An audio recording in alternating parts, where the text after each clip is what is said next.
ঢাকা-৮ আসনের সম্ভাব্য স্বতন্ত্র প্রার্থী ও ইনকিলাব মঞ্চের মুখপাত্র শরীফ ওসমান হাদীকে গুলির ঘটনায় জড়িত প্রধান অভিযুক্ত ফয়সাল করিম মাসুদের ঘনিষ্ঠ সহযোগী হিসেবে পরিচিত দাঁতভাঙা কবির, যিনি কোভিদ নামেও পরিচিত, তাকে গ্রেফতার করেছে র্যাব। গত সোমবার রাতে নারায়ণগঞ্জের ফতুল্লার বক্তাবলী এলাকা থেকে তাকে আটক করা হয়।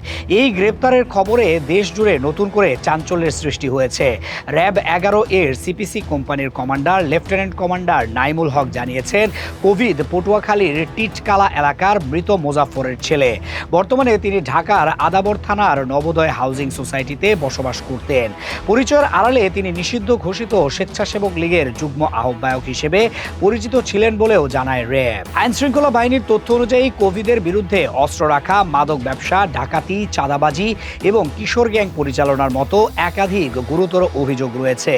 এসব অপরাধের কারণে তিনি দীর্ঘদিন ধরেই পুলিশের নজরদারিতে ছিলেন। তদন্তে আরও জানা গেছে, গুলিবিদ্ধ হাদীকে হত্যা চেষ্টার ঘটনার পর কোভিদ আত্মগোপনে চলে যান এবং ফতুল্লার এক স্বজনের বাসায় আশ্রয় নেন। সেখান থেকেই তাকে গ্রেফতার করা হয়। প্রাথমিক তদন্তে পাওয়া সিসিটিভি ফুটেজে দেখা গেছে, ৪ ডিসেম্বর ইনকিলাব কালচারাল সেন্টারে ফয়সাল করিমের সঙ্গে কোভিদের একাধিকবার দেখা হয়েছে। ঘটনার পর কোভিদ, ফয়সাল করিম ও আলমগীর তিনজনই গা ঢাকা দেন।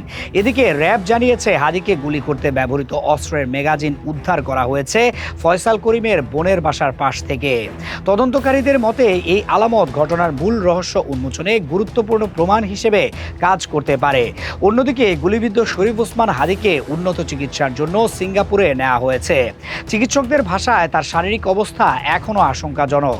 এই ঘটনায় আইনশৃঙ্খলা রক্ষাকারী বাহিনী তদন্ত আরও জোরদার করেছে। সংশ্লিষ্টরা জানিয়েছেন, জড়িত সবাইকে দ্রুত আইনের আওতায় এনে দৃষ্টান্তমূলক শাস্তি নিশ্চিত করা হবে।